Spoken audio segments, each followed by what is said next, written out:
want to give us a couple of seconds to see, and hopefully we'll start being live at some point. After all the good stuff, I'm sure. Yeah. Okay, so I am Dr. Marcy of Feline Behavior Solutions, and with us we have LeeAnna Buis, and LeeAnna is our new behavior consultant. So Feline Behavior Solutions is growing, and it's not just me anymore. Yahoo! During the pandemic, I think we got a ton more business, and I almost lost my mind. I think you may have lost it a little bit. Not entirely, but a little bit. What? Yeah. Never. Yeah, I might have lost that just a little bit. So anyway, yeah, I wanted to introduce everybody to LeeAnna because she's been such an amazing addition to this team. And so I thought I would introduce her across Facebook and also on YouTube, and make her real nervous and ask her a bunch of questions, so that you guys can get to know LeeAnna a little bit better. Although you've been booking consults left and right, so it happened quick. Yeah, but I love it. Yeah, I could not keep up with the demand, and so I'm so glad that you are here. I mean, helping all the kitties is great, but when it's like just on your shoulders, it's like, oh my God. So having another person has been really, really helpful. So we're just going to chat maybe for 15 minutes or something. And we'll talk about the cat behavior biz and why we got into it and what we like about it, and just a little bit of background. So LeeAnna, here's a big question for you. So Why did you decide to get into cat behavior consulting? You want the long version or the short version? Because the short version is you did it. It's your fault. But the longer version might be a little more interesting. It's my fault. Yeah, why don't you tell us a little bit more detail? So I'm a foster, and I foster failed with my very first foster. A beautiful little black house panther. He was only supposed to be with me for 7 days to get over a little cold before he went back to the shelter to go up for adoption. I fell head over heels immediately and adopted him. And the second that the adoption went through, he was like, okay, now I can show you what my personality really is. And it turned out, because he came from kind of a rough background, so it turned out he had some really serious aggression issues, both with me and with my other cats. And, I've had cats my entire life, literally from the day I was born. So I was like, okay, I got this. I'm not worried about it. I did not got this. Not at all. I learned pretty quickly that I was in over my head. And about that same time, thank you, Karma, I met you, working with a group called Preventive Vet. Really amazing people. They offer tons of free advice and education for pet owners. And so, Marcy and I have both done work with them. And that was my first experience with feline behavior as a thing. Everybody knows dog trainers are out there, but I had no idea there was a feline side to that. So when I met her, I was like, okay, this is kismet. I need to book a session immediately. And I was so amazed by the impact that had on me. Like, just that couple of hours with you changed the way that I looked at my cats. I respected them so much more. I saw things from their perspective. I found myself looking back at cats that I'd had throughout my life and thinking, oh my gosh, if I had only known, I could have given them such better lives. I could have had a much better relationship with them. And, so I thought, okay, I can do better from this point forward. And maybe I can give other people that same experience. So that's kind of way I got into it. I started the certification program pretty soon thereafter. Yeah. And we get this question all the time. Like in the Facebook group, we get that question. How do I get into this? How can I do feline behavior consulting? What's your path? how did you get into it? I get that question a lot. Mm-hmm. And for me, you have a marketing background, right, LeeAnna? I do. Yeah. So you're doing like a career shift. Big time. And yeah. I worked with the U.S. Fish and Wildlife Service for 10 years as an endangered species biologist. And like you, I have had cats my entire life. But I decided I really wanted out of the kind of regulatory world, and I didn't feel like I was making that much of a difference. And I wanted to see my impact on cats and people more directly. I wanted to feel more useful, Yeah. and I was going to make a difference. And so, even though I have a PhD in fishery and wildlife biology, I wanted some more specific feline-oriented education, so that I could do my cat behavior consulting and create Feline Behavior Solutions. So I did the 2 programs in feline training and behavior that the Animal Behavior Institute offers. And LeeAnna, you did that too. I did.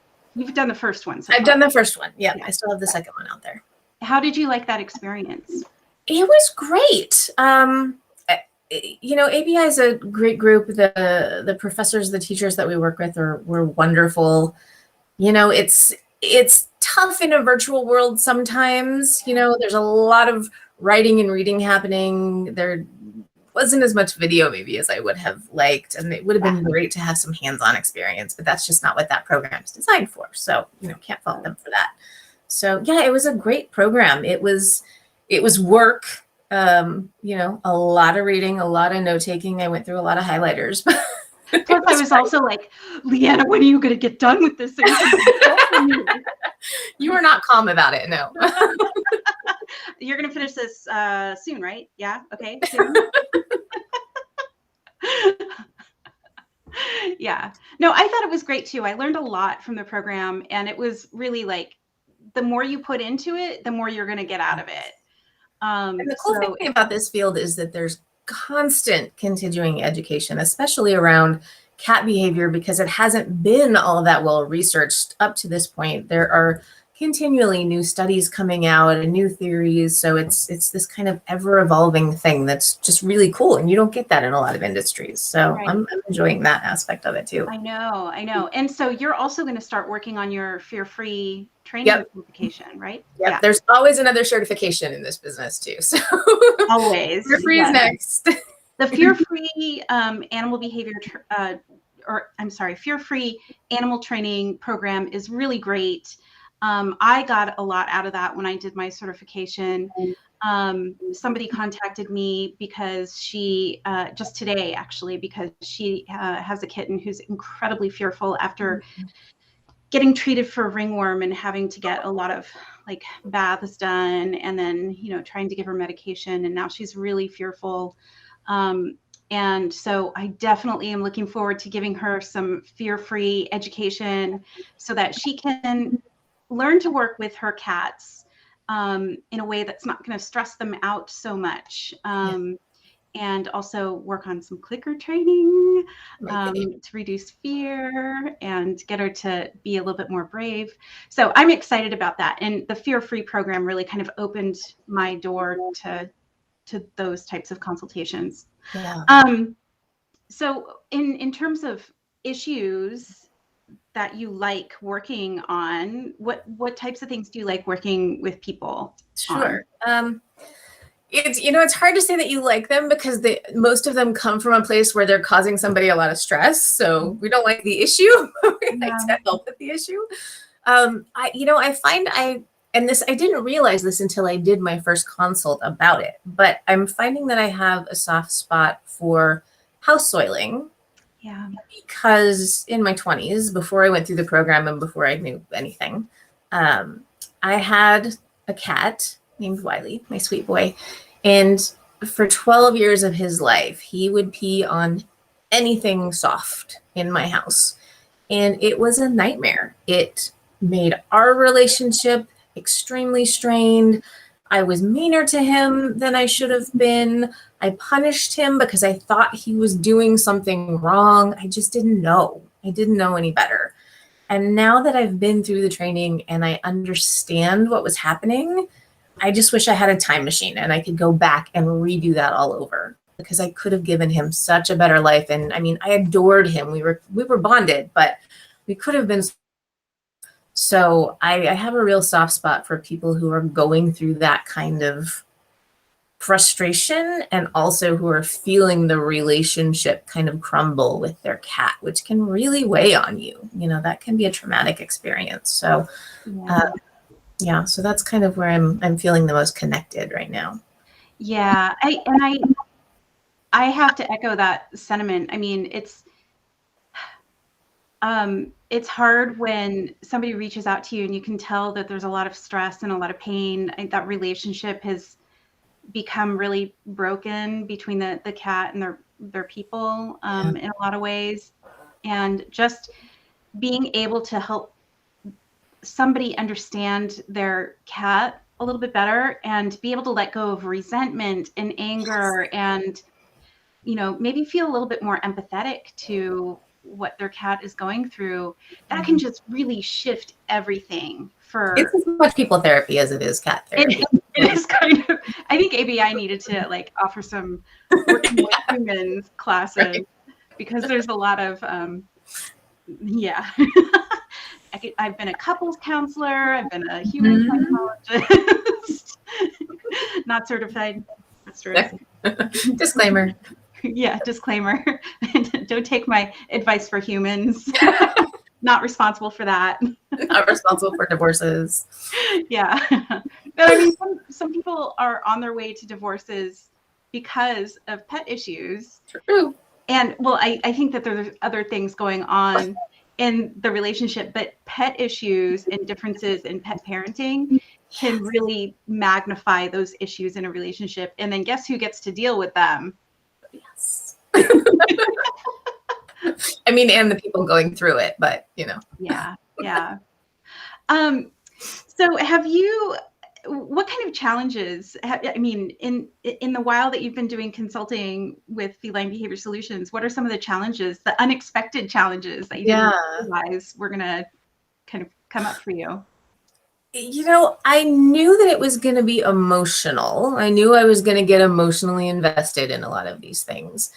But that has been a bit more of a challenge than I expected. I think maybe more from just the mental kind of exhaustion side of it, that when we connect with these people to try to help with their issues, kind of empaths, and we take on a lot of the stress and the anxiety that they're feeling, and we get very vested in the end result.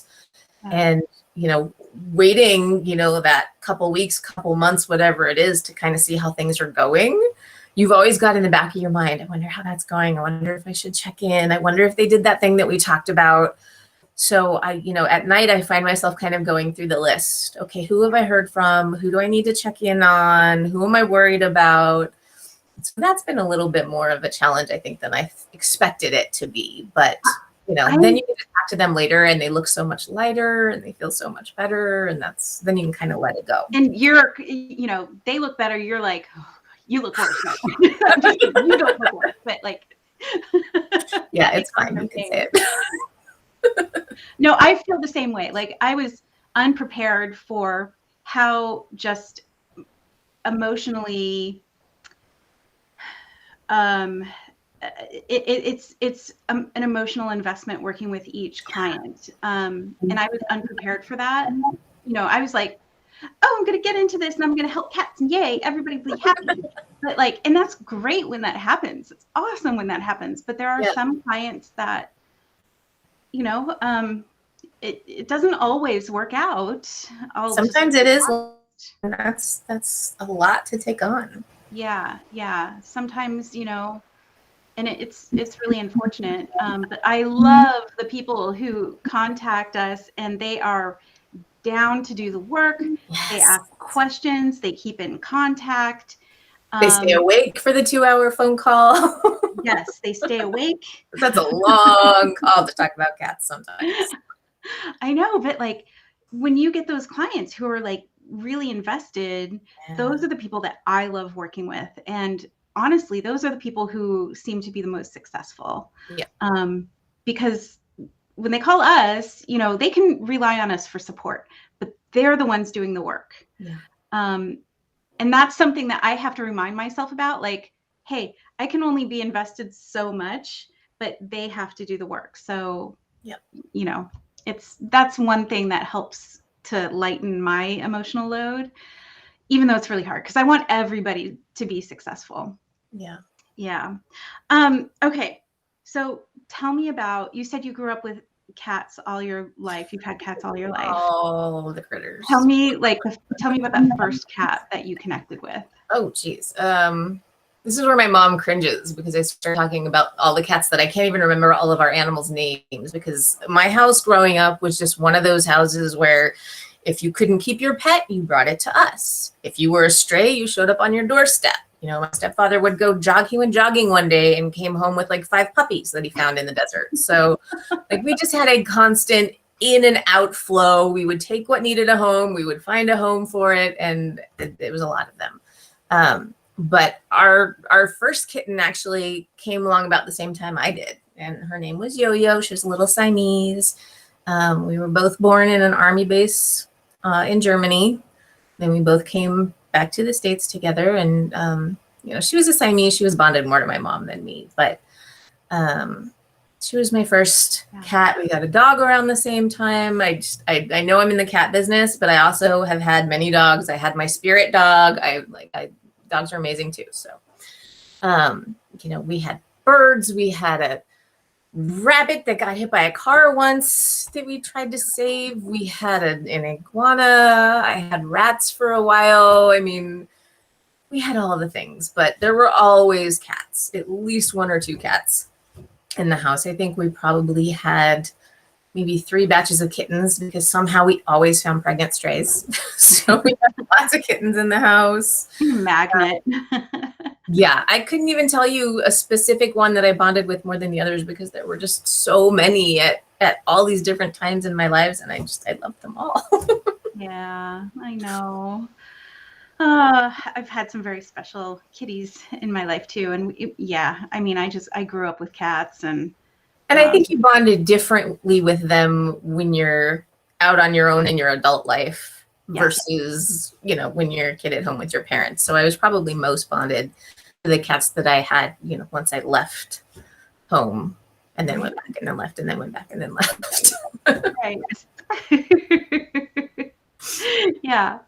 Well, LeeAnna, do you have anything else you want to share with us or in the audience? You know, I think I'd like to, well, part of the reason, you know, that I'm so happy to join you is because I know how much you want to help everyone who needs help, and you just weren't physically able to do that on your own. So I'm really grateful for that opportunity, and I'm proud to be part of that with you.